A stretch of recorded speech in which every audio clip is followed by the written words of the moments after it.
Going. All We right. are live, coming to you again this Thursday at noon, just like every other Thursday at noon this year. We got the Nutritional Edge. We got myself. Oh, there's a viewer. Hopefully that might be my mom going on her walk. We also got Nice. Nathan. What's up? What you been up to this week, Nathan? How's the snow treating you? Oh, yeah. It's been really pretty. I've just been staying out of it because it's freezing. I've been staying up or staying in, bundled up. It's been really nice. Watching movies, Are you being locked in lazy. your house? Are you iced in? A bit. Yeah. It's Okay. my mother-in-law freed me last night. Mass and I went out to eat because there's a big patch of ice on our road and we live on a hill that we weren't Mm. chancing. Trying to back up onto Oh that. man. You guys didn't So try pushing the car up the hill? no, I've seen a truck get stuck going down that hill, and I'm like, No and I have a little way. sedan, so yeah, I saw the truck Oh, getting that's towed. scary. So I'm like, go wait for that to Okay, clear up a yeah, little bit. I don't blame you. I did do it. We did do some at home exercises, so we're trying to stay active. Okay, there you go, getting that movement in. Yeah, That's right. this morning I slept in a little bit, got out. It's weird now that 5:30 sleeping in, but Yeah, and I didn't want to, wasn't feeling like working out or going to my apartment complex, so I just did. I was like, I just need to get on the ground, so I just got on yeah. the ground, got my butt below my knees, and just moved around, and Hmm. that's what the doctor ordered. That's what I needed. Nice, So yeah, nice. nice. So quick little recap of last week. We kind of Yeah, blended immune system and free flow, and yes. you had some points you wanted to hit on. What? Tell me about those. Yeah, one that I thought was really interesting was the debate about sodium intakes and recommendations. You don't Mm, have to go very far to see sodium recommendations um, quite low. So 2,300 milligrams is the typical daily recommendation or daily limit. And then you have 1,500 milligrams, I believe, by the American Heart Association, and then even as low as 1,000 milligrams, which is just very, very, very low salt intakes. So the question that research is posing is that actually helping? Is that actually stopping heart mm, disease? Are people living longer? And I mentioned a meta-analysis that I then shared in a post.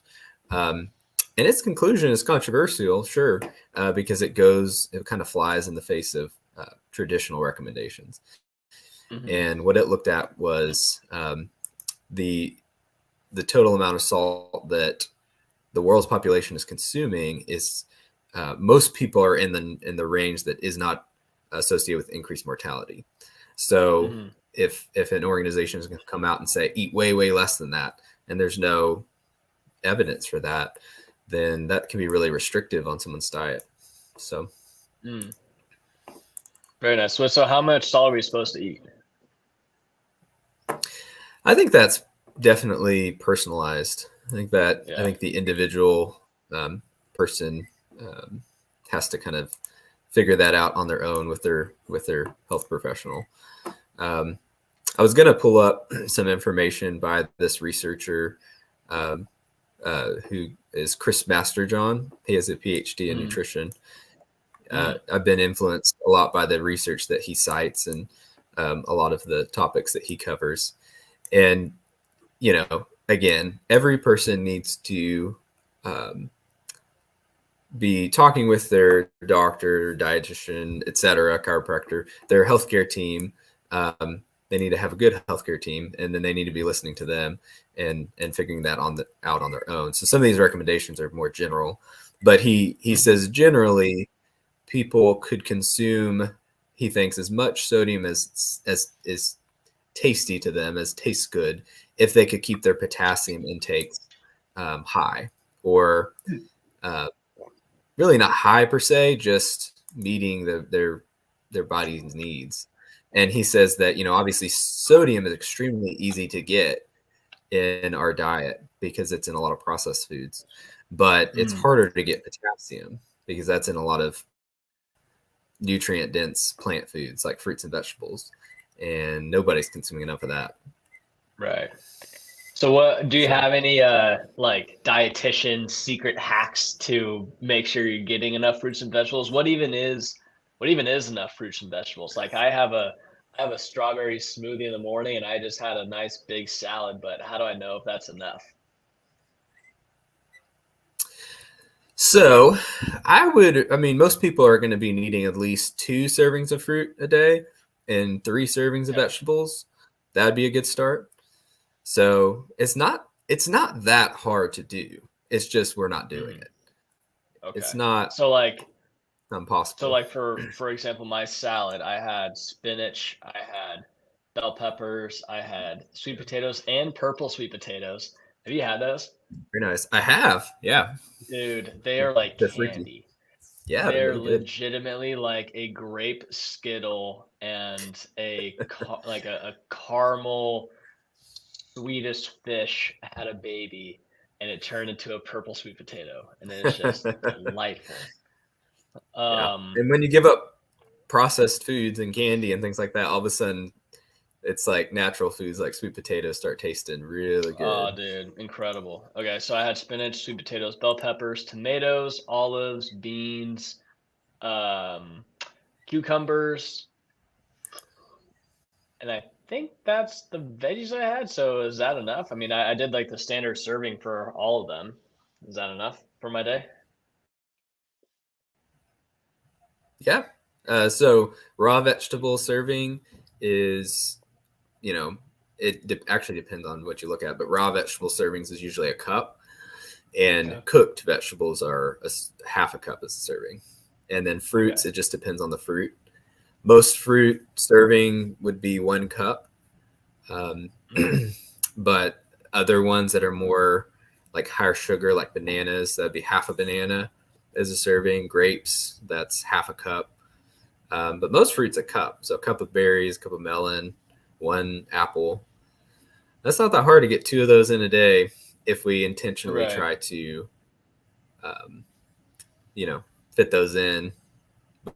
But And then a CDC, oh, do it.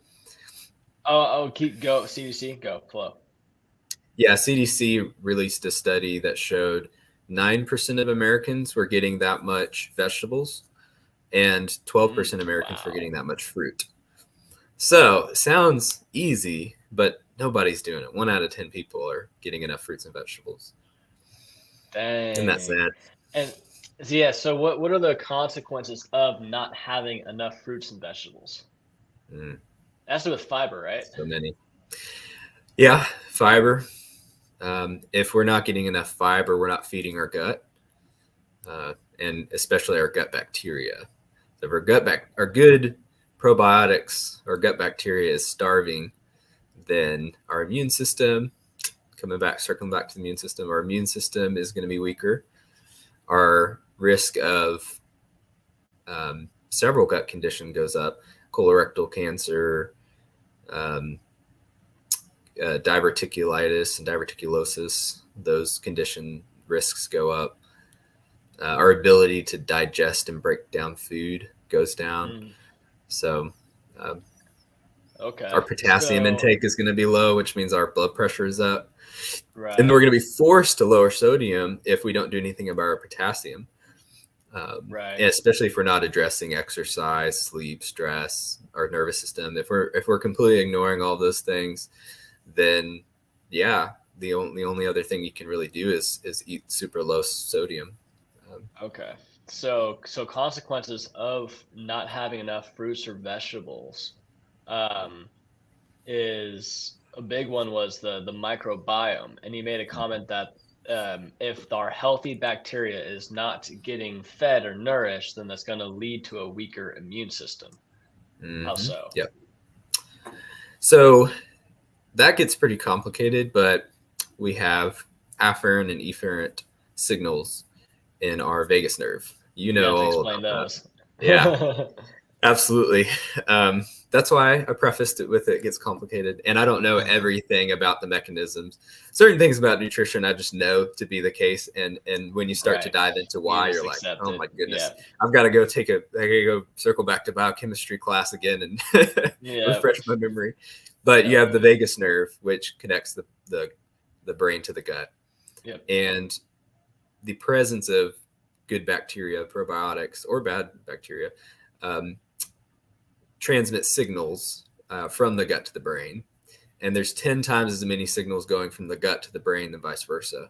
There's a lot of information going up. So people are trying to figure out all what that means. But we do know that probiotics are secreting or helping to the byproduct of that, helping to kind of produce this fatty acid called butyrate. And butyrate helps to keep the gut, basically improves gut integrity. So the withstanding damage, which can improve the immune system. So byproducts, nervous system signals, those are a couple of ways that can happen. So for instance, if something is bad in the gut, the bacteria is kind of the first layer of defense by kind of telling the body something's there. So we intake something bad or good, and then the bacteria are relaying signals to the vagus nerve. Yeah, there's relaying, because there's also there's the enteric nervous system too. Right. That's doing that kind of automatically and all that. Yeah. Okay. Yeah, I don't know all of the mechanisms right that go into that, but it's really fascinating. Yeah, that's a rabbit trail that's real fun to look at, is how probiotics are maintaining our immune system. So that here's a thought then. Probiotics maintain our immune system, and negative bacteria or a lack of probiotics are going to dampen our immune system. Correct. So then how come antibiotics are used for a bacterial infection if the antibiotics are going to be wiping out bad bacteria and good bacteria in the effort of a strong immune system, but they're wiping out the probiotics that are critical for a strong immune system in the same process? Yeah, because doctors are primarily focused on the short term. You come there, you're sick, they want to get you better. They're not thinking long term most of the time. And maybe they want to work with you long term, but people may not go to their follow-ups, or their doctor's way too busy and they're not being managed. So if you're going there and you're sick, you're like, please heal me. They'll get you the quickest, easiest thing to knock that out. So I think it's the emphasis on the short term with the negative consequences. But there's things you can do. There is a strain of probiotic that withstands an antibiotic. So most of the time you can be on that while you're on an antibiotic to help mitigate the damage. Do you know which one that is? I do. Let me double check that I remember the initial one. So it's S. boulardii, which a common brand for that is Floraster or Floristor. I'm not sure how you pronounce that. That's one of these soil-based probiotics that can withstand that. A Saccharomyces boulardii, that's the one. So you can make sure, double check if you get a prescription for antibiotics that might be approved, because other probiotics, if you're taking an antibiotic, would just be killed, right? So if you're taking your regular one, you're taking antibiotics, it's gonna wait. It's basically going to be a waste. Okay. So then let's get into that immune system stuff. So what are foods that I can have? We'll say on the bacterial train, microbiome. What is the impact of microbiome with immune system, other than the main thing of it needs to relay to the brain that there is a bad microbial in my gut? Is that the only purpose of the microbiome? Yeah. No, it also kind of crowds out bad bacteria. So good bacteria kind of plant their flag in your intestine and they don't budge as much. So if bad bacteria in there for some reason, it can kind of crowd them out, and then they kind of starve them out. So that's a big benefit. And so that fatty acid that's released, butyrate, is again protecting your gut, keeping the cells from withstanding too much damage, and just keeping things nice and healthy. What causes cell damage in our gut? I mean, it just happens from eating, just usage. Yeah. I believe our gastrointestinal cells only last like 3 days, which is really short. Red blood cells live for 90 to 120. So that's pretty quick turnover. Right. So they're getting fluffed off. So our gut has to be getting basically realigned. I read something, I forget where it was from, but it said that like 60 to 66% of our protein goes towards repairing our gut lining. Wow. So if you're under consuming protein, then everything's going to be going towards your gut lining in the first place, thus resulting in under resynthesis or under production of muscle growth and muscle maintenance. Or it could be vice versa, where the body might be prioritizing the muscle synthesis, say if you're lifting weights, thus neglecting your gut. But the only way they're going to get the nutrients to be properly digested and absorbed to grow the healthy muscles is if your gut's functioning. So that's why, like, I think that protein intake is so important. Yeah. Especially clean sources for just overall well-being and immune system. Like I got asked, okay, I have two things to run by actually, now that I think about it. So one is, can or high protein diets or excess protein, can that result in kidney issues? Yeah, good question. Probably not. Probably not. Unless you have something else going on. You would have to consume massive amounts of protein. Like, I don't think someone could eat enough protein to do that. What would be considered massive? Like 2 times your body weight, 3 times more? Honestly, I don't even know. I don't think it's never been proven, honestly, that protein intakes are going to cause kidney damage. So that's a myth for sure. Yeah. Sometimes myths come out of truth, but in the wrong context, they become a myth. So protein intake can affect the kidneys in certain circumstances, but that's not a normal, healthy individual. So animal proteins in particular can result in acceleration of kidney disease if it's already progressed. And in general, if someone is in stage renal disease right before dialysis, protein intake is usually limited because it's increasing the damage. The body has to break down nitrogen, which is in protein. So carbs and fat, man, I can't remember. I remember this stuff from biochem class. Carbs and fat have carbon, hydrogen, and oxygen. Carbs and fat both have that. Protein does as well, except it also has nitrogen. So the body has to take nitrogen and break it into ammonia, which is toxic.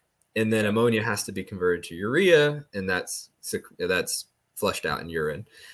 So when you have late stage kidney disease, that extra toxins and basically waste products are really taxing on the kidneys and can accelerate damage. But what's interesting, and I wasn't taught this is something I kind of found out later based on researching, is that it's not just about the amount of protein, but it's also the type of protein. So we definitely we got to have a whole month on kidney disease nutrition, because there's a lot of myths and there's a lot of new research. But the types of protein that most people eat before dialysis are animal proteins. They're told to do low potassium, low phosphorus, low salt. And unless they really need to be doing that based on their lab work and other things, and if there's no chance of them getting on like a potassium or phosphate binder, then they can change things. But if they don't have to cut out plant foods, then they're going to have most likely way better success. So people usually get on what would traditionally look like a bad diet. We're talking, tons of animal proteins and refined grains, no fruits, like very low fruits and vegetables, in order to get rid of the potassium and phosphorus. So there's so much that we can go in on, that kind of stuff. But isn't that interesting about the protein intake? But the like I said, I don't know the exact amount of protein that would induce early kidney damage. I just don't know of any true evidence that that's been proven. So right. I Yeah, wouldn't that thought was stimulated because I had posted a picture of what I was meal prepping or something. I put up a little story or something on Instagram, and I also wrote out like my new macros, and I consume about 1.2 grams of protein per pound. So I'm consuming almost 200 grams of protein a day. Yeah. And I've learned a lot of longevity doctors, like muscle synthesis doctors, sleep docs, like people who specialize in these niches consistently are saying 1 gram of protein per body pound. And it's like across the board. And then I got hit up by a chiropractic student from the college I went to saying like, what are your thoughts on high protein diets and kidney disease? And I was like, honestly, I don't know enough to even be able to provide an opinion. Yeah. And then she sent me like a study and stuff saying like, do you think you should read this? I think you'd find it interesting, and that a lot of people shouldn't be doing this. I'm like, okay, thank you for your input, but I'm going to be learning to these. I'm going to be probably more so following these people who've been doing this stuff for decades at a time, and are also providing a lot of clinical care for people, especially those that are in the back half of life, trying to sustain like bone density and muscle mass as that's going to get less and less every year. So that way they can do the things they want to do when they're like 70, 80, 90 years old. And that's a big thing too, about people have worried of too much protein weaken bones? Is that leaching out calcium? And again, normal, healthy adults can withstand a lot of different changes, and our body maintains homeostasis. So there's an optimal range. I think the traditional consequences of too much protein would not look like kidney disease or weakened bones. I think it would more likely look like a lower fiber intake. Like they're not getting enough of other things. They're sacrificing their fruit and vegetable intake for overconsumption of protein. But I almost, 9 times out of 10, people are not getting enough protein. So I agree with you that protein helps sustain so many different things in our body. Our organs are pretty much made of protein, not our brain. Our brain is mostly fat, but our heart and other organs are mostly protein. So you were talking about our body prioritizing things. It's always going to prioritize organs first. And then, like you said, about muscles and gut, so much. I didn't know about that. It's a lot of protein going towards our gut. It makes sense. It withstands a lot of. It's literally like every 72 hours we have a new gut tube. Right. Yeah. Crazy. Completely new cells. Yeah. And then I get asked by Cam's sister. What do you do for your skin? I'm like, I literally do nothing. And so the only things that I think of are potentially cold shower, because that like closes down your pores. And so it's going to help out skin. Potentially also maybe lemon water might help with that. And then also I think protein intake as well helps with clear skin or healthier skin. Because how are we going to get new healthy skin? It's got to be from amino acids, from protein. So if we're not consuming a quality protein or enough of it, then our skin is going to be kind of left to the dirt curbside. Go get rock skin, because I got to focus on my organs. So then skin's going to be neglected. And potentially even inflammatory fats too. Just like toxic stuff. There's a lot more to the story. What amino acid plays a huge role with skin? Let me throw that out there. Are you quizzing me? I'm quizzing you. Amino acid. Shoot. The first thought was keratin, but I know that's for hair. Like carotenoids and things like that, or Yeah. yeah, like the And antioxidant. Yeah, I think I'm gonna fail your test. that's okay. Collagen, Dude. and so Oh, that has an dude. amino acid, Dang. hydroxyproline, Yep. that Yep. makes connective tissue. That's a big one. Right. But you're right. Protein, you got to get enough protein. Duh, it's a building Mm. block. But specifically, collagen might help with skin, and I mean has been studied and shown to help with skin integrity. Okay, so then for people who don't take supplements for collagen, because collagen is super beneficial too for like ligaments, tendons, joint Mm-hmm. capsules. Right. Yep. That's why majority of people take collagen. But if someone doesn't take, like for myself, I don't take a collagen supplement. Yeah. So where's my collagen coming from? You're getting a little bit from meats and animal products. You're not going to be getting that really from plants. So if you're getting some animal foods in, you're getting some collagen. Okay. But muscle meats like chicken, beef, things like that we're mostly consuming are a little bit lower in the amino acid. So like hydroxyproline, we don't get a lot of that. I think it's proline, and then hydroxyproline is the type of that. So bone broth is a great source that you can work in. Most people don't touch organ meats or don't even want to think about them, but liver's a really good source. It's a high quality liver. Product would get you some of that without having to take a supplement. But it's also good for the gut too. Again, there's not as much research. Most of the research is on skin and joints, but people are questioning if collagen should be the next like gut healing supplement. So. Very nice. I remember learning about bone broth, and that one of the biggest benefits of bone broth in terms of gut health was glycine. Right. Correct. Yep. And okay, so why is that correct? Glycine again you're not going to find much glycine in other animal foods. So you're not getting a lot of glycine from meats. So if people are deficient in that, then that can help. So you might question glycine? Glycine is an amino acid. It's another. What's its purpose?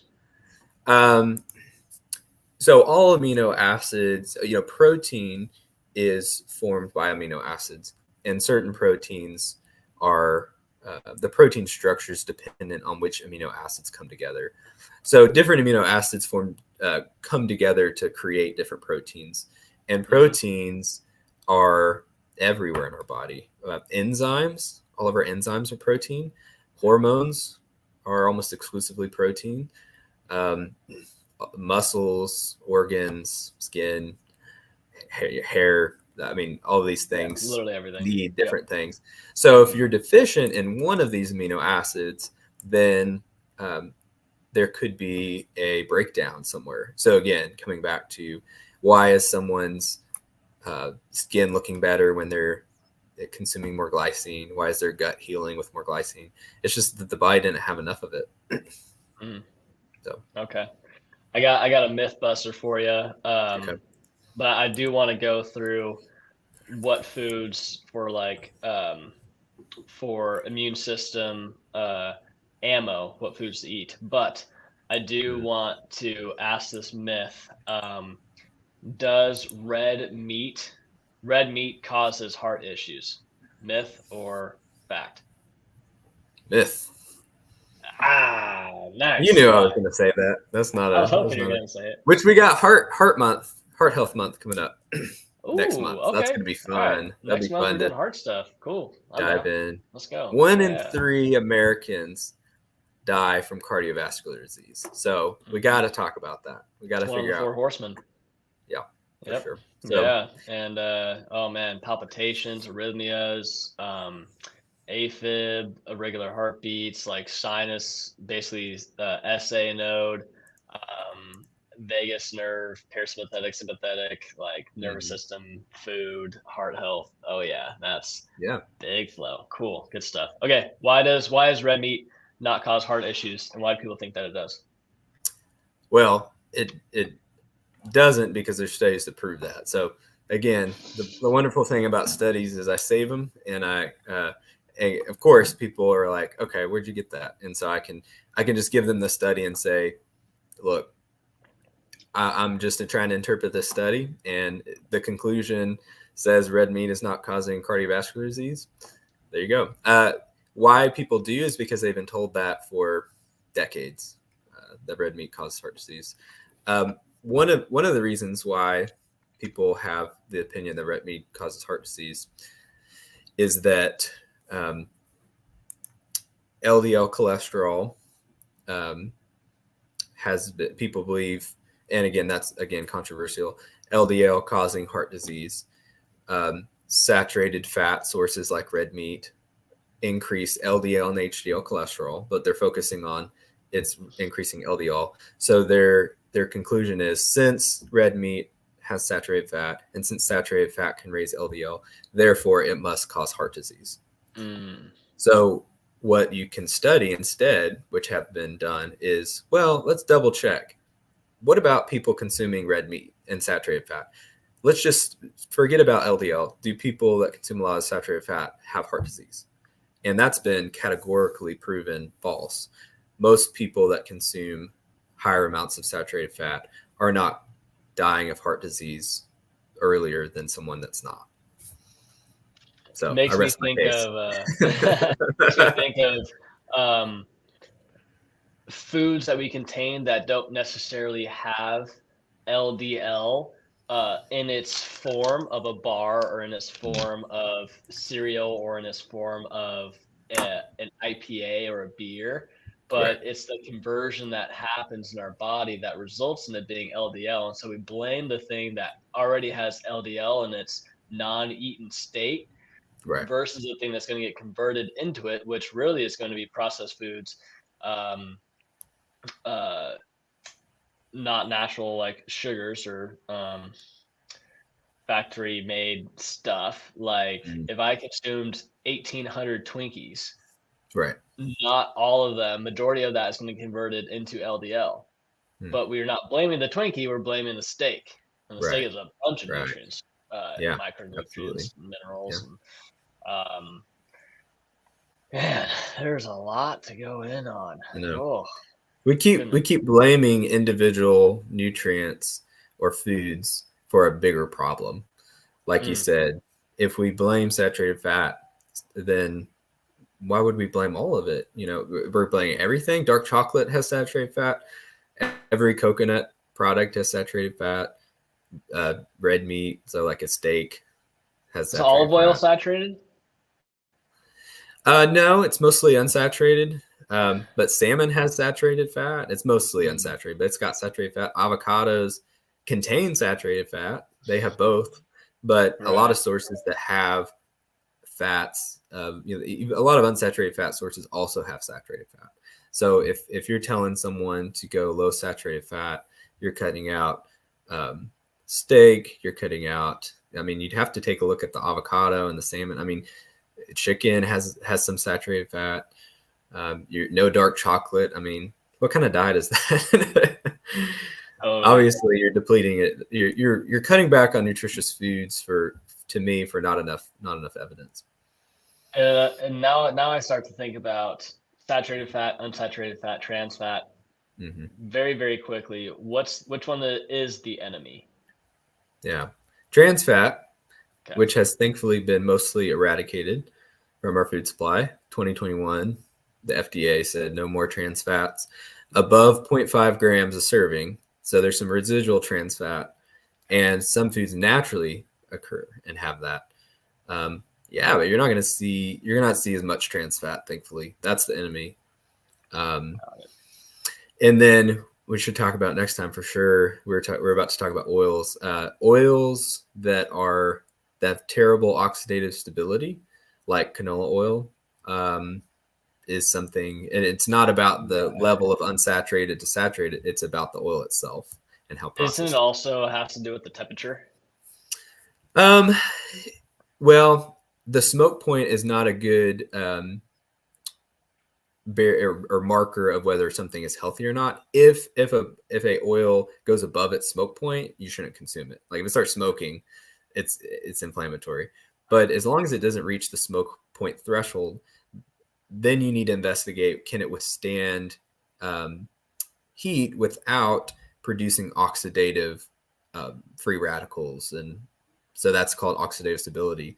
So for instance, canola oil, if I don't remember the smoke point, let's say 400, it can reach 350 and it's already broken down and all of these oxidative inflammatory compounds have been released, and people are telling themselves that this is like the healthiest oil. So that's a big myth too. Bogus. Alrighty, before we wrap up and go see patients, Yes. My mom wanted a list of foods to eat when sick, ideally categorized per vitamin. Now, I know that vitamin C, vitamin D, zinc, vitamin B, magnesium are all very critical for the actual viral ammo our body unleashes when we have a pathogen circulating around our body and thus we get sick. So like flu season. So I think you did say vitamin C. That's all the citrusy type fruits. It's like oranges, lemons, limes. Yep. What else am I missing for vitamin C stuff? Bell pepper, really good. Broccoli. Okay. So what foods would be best for when you're sick? Yeah. I think it's a kind of a tricky scenario, because when you're sick, you might just be compensating. So, I got sick on Christmas. I had a really bad stomach flu, and there's no way I was getting anything down other than liquids. Right. I was getting hydrating, and then I transitioned to really, really soft foods. So they may not be the most nutritious foods. I try as best I can and encourage people to be consuming lots of nutritious foods when they aren't sick. So that way their system is better prepared for when they are sick, and inevitably can't eat as many fruits and vegetables because fiber can be hard to digest. But bananas are great. That was great too. If you are having diarrhea or vomiting, you're losing excess amounts of potassium. So bananas is a good way to replenish that. Very easily tolerated. Really oatmeal's really easy too. On the stomach, it has soluble fiber, so it helps to slow down diarrhea. So soluble fiber slows down gut motility, right? Correct. And then insoluble fibers and speed up gut motility. Correct. But funny enough, soluble fiber is the main thing used to prevent constipation. So that's a whole nother topic. But soluble fiber, it does stop the excess, helps to mop up excess fluids in the gut, but it also keeps things moving. So it's slow and steady. So it can prevent both diarrhea and constipation. Slow and steady wins the race. Slow and steady. Yep. Okay. So vitamin C. Yogurt, another one. Yeah. Nice.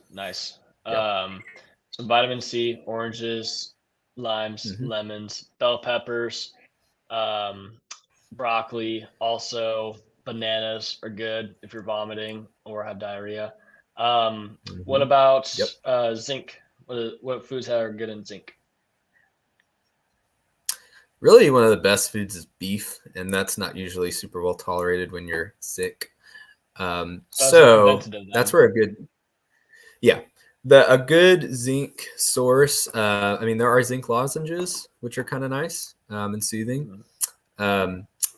Chicken has some zinc. Most animal products have zinc. So if you're doing like a soup with broth, which has got your salt and replenishing some of that electrolyte, chicken that's been broken down. So a chicken noodle soup isn't a bad idea. Tried and true sick food. Nice. Okay. So zinc, pretty much meats. What about magnesium? Magnesium is pretty critical for cells to work and energy. Yep. Yeah, magnesium is not really high in any one food. It's kind of in a bunch of different foods, mostly plant-based ones.